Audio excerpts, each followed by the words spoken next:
Olá, esse é o primeiro vídeo que eu estou fazendo para participar do projeto de um amigo meu amigo Alexandre Leal.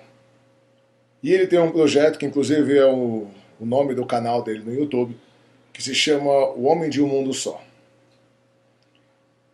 O Homem de um Mundo Só remete à ideia de um homem monista. Assim como eu e o Alexandre. Os monistas eles creem que nós temos apenas essa vida, esse mundo, para sermos o que nós somos. E esse vídeo é uma resposta ao primeiro vídeo feito pelo Alexandre, onde ele faz uma interpretação diferente de Kant quanto às respostas que nós temos e os estímulos que nós temos para a vida. Então Alexandre ele começa fazendo uma distinção entre o pensamento de Kant e de Spinoza.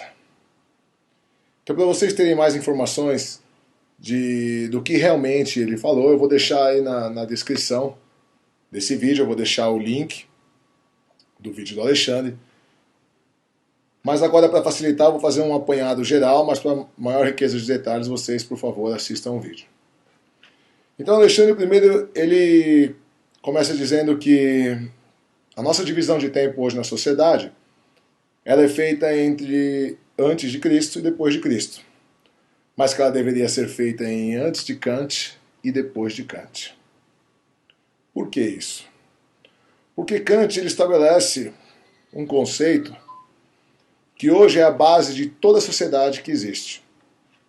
E que conceito que é esse? O conceito que ele estabelece é que nós temos escolha de fazer diferente do que nós fazemos. Embora esse conceito pareça óbvio, ele é de uma importância filosófica inimaginável. Por quê? Porque toda a sociedade hoje se baseia nesse conceito. Toda sociedade tem uma norma jurídica, ou tem uma norma ética, ou um julgamento moral. E todos esses julgamentos e essas avaliações só podem ser feitas se nós pressupormos que o indivíduo tem escolha de agir de maneira diferente que ele age. Já o Alexandre, se baseando num filósofo chamado Baruch Spinoza, ele vê as coisas de uma maneira diferente.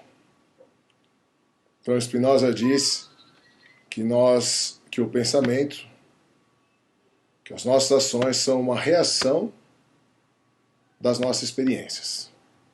E que não existe um intelecto pensante decidindo o que vamos fazer ou não. E o Alexandre ele vai mais longe nessa reflexão. O Alexandre ele propõe a ideia de que as nossas ações são uma interpretação do nosso corpo para os sentimentos que temos, para a carga emocional que nós desenvolvemos a partir de nossa vida. E é a partir daqui que eu começo a minha reflexão. Bom, eu sou um conhecido fã de Kant, assim como de Nietzsche, embora eles sejam antagônicos em muitos conceitos, e eu tenda mais a pensar mais como Nietzsche do que como Kant. Eu sou um fã de Kant pelo peso filosófico e pela profundidade do pensamento dele. Além da coragem que ele teve de estabelecer alguns novos conceitos, principalmente no século XVIII. Então, Immanuel Kant, ele faz uma divisão entre desejo e vontade. Então, para Kant, desejo é manifestação corpórea. O que quer dizer isso? Nós desejamos sem qualquer interferência do intelecto. O que você deseja é uma manifestação do seu corpo que você não tem como escolher se deseja ou não. Enquanto para Kant, vontade é fruto de decisão intelectiva. Ou seja, a vontade é o resultado de uma equação intelectual que eu faço comigo mesmo. Então eu posso ter desejo de fazer alguma coisa, mas por vontade eu delibero não fazê-lo. Então a vontade vai ser o resultado de uma equação intelectual que eu faço do que eu devo ou não fazer, baseado nas minhas experiências, nas minhas normas de conduta, nas minhas normas morais. Eu vou decidir se eu dou vazão ou não aos meus desejos. Isso é extremamente importante porque qualquer avaliação moral, qualquer avaliação ética, qualquer julgamento jurídico, ele parte exatamente desse princípio. Porque se você não tem outra escolha, não tem o que julgar. Não tem o que avaliar.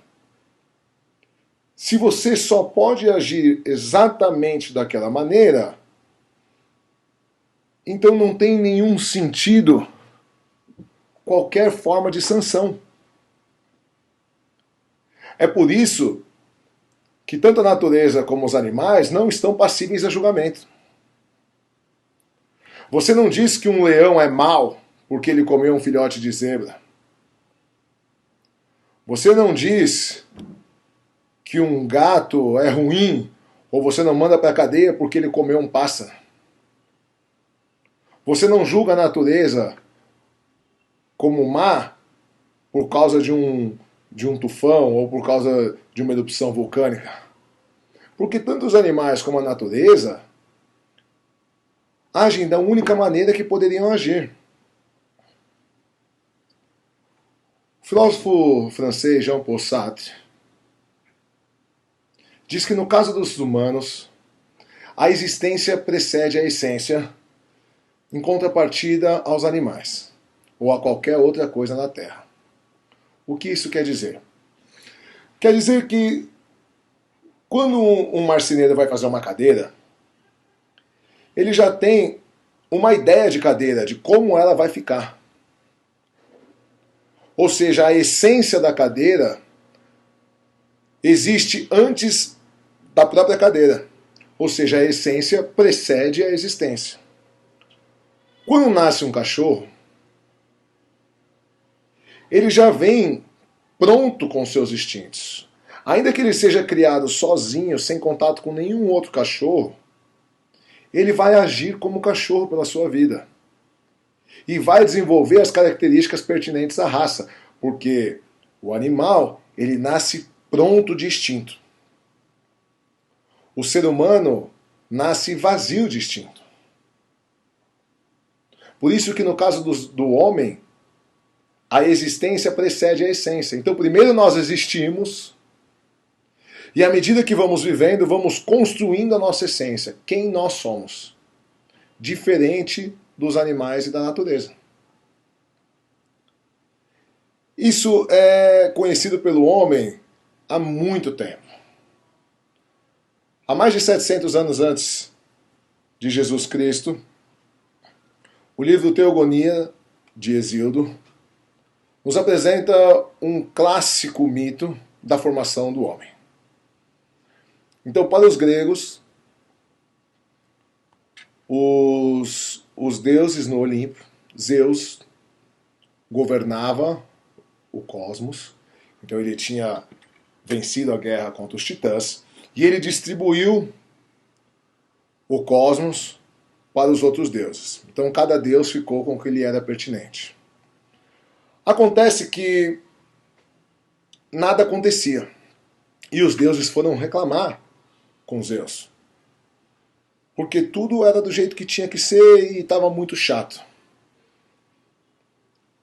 E aí foi incumbido a dois deuses de segunda classe a criação dos mortais. Esses deuses eram Epimeteu e Prometeu. Epimeteu ficou incumbido de fazer os animais e Prometeu ficou incumbido de fazer o homem. O que acontece? Acontece que Epimeteu, quando foi fazer os animais, ele se esqueceu do irmão. E ele distribuiu para os animais todos os dons naturais que tinham na caixa. Então, para uns ele deu força, para outros ele deu agilidade, para outro ele deu velocidade, para outro ele deu capacidade de se esconder, para outro ele deu capacidade de voar, para outro ele deu uma visão melhor, para outro uma audição melhor. Enfim, ele distribuiu entre todos os animais os dons naturais. E quando Prometeu foi fazer o homem, ele se viu sem ter nenhum dom para dar para o homem. E o que ele fez? Ele invadiu o templo de Atena e ele roubou a astúcia e o fogo. De maneira que o homem pudesse se adaptar a qualquer ambiente, qualquer situação que acontecesse na sua vida. Por que esse mito tem uma importância filosófica grande para a gente? Porque o mito ele já mostra como o homem nasce sem instinto. Nasce vazio de instinto natural. Diferente dos animais. Os animais não são livres. Eu faço menção aqui a dois grandes professores e grandes filósofos contemporâneos hoje, o professor Mário Sérgio Cortella e o professor Clóvis de Barros Filho. É um encontro que eles fizeram sobre ética. O professor Cortella fala exatamente sobre isso. Ele fala que você não pode dizer que você é livre como um pássaro, porque o pássaro não é livre. O pássaro não pode escolher ir caminhando para o ninho. Ele necessariamente irá voando, porque é o que seu instinto diz. Um pombo não come filé, porque ele age como pombo. Nasceu pronto, assim como o gato, o cachorro, o leão, a girafa e qualquer outro animal. O conceito de que cada ser tem um lugar no cosmos era amplamente difundido entre os gregos.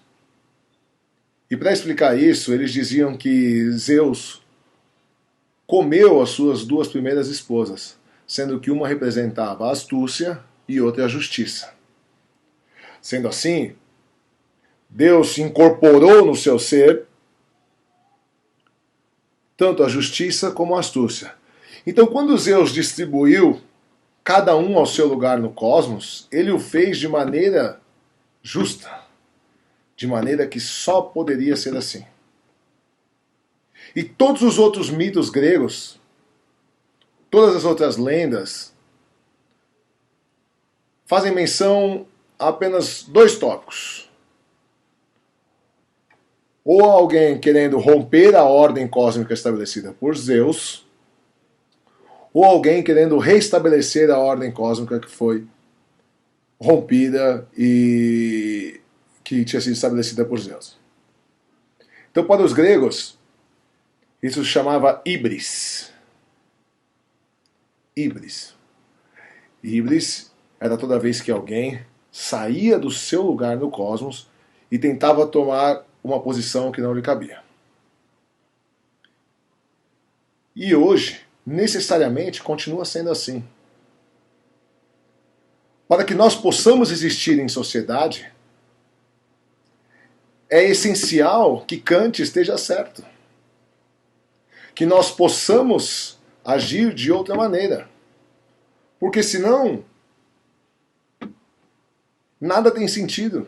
As prisões não têm sentido, as leis não têm sentido, o próprio ensinamento, a educação que você dá para os seus filhos não tem sentido. Porque se o pensamento é uma resposta à sua carga emocional, o pensamento acadêmico, a construção intelectiva, não vale de nada. Então, nesse ponto, eu vou discordar do meu grande amigo Alexandre e vou defender de pé junto que Kant, pelo menos no que se refere às decisões, ao desejo e à vontade, estava certo.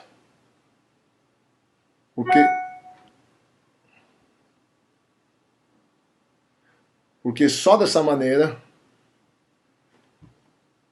tem sentido o que nós estamos fazendo aqui. Desenvolvendo a nossa capacidade de raciocínio, desenvolvendo o debate, trocando ideias, buscando a melhor solução para que possamos estar sempre melhorando como pessoa. Se nós respondemos apenas a estímulos sentimentais, isso não faria o menor sentido. Bom, espero que vocês tenham gostado. Deixem suas opiniões nos comentários, se concordam comigo, se concordam com o Alexandre, ou se ainda tem um terceiro ponto de vista. Os comentários serão muito bem-vindos. Obrigado e até a próxima.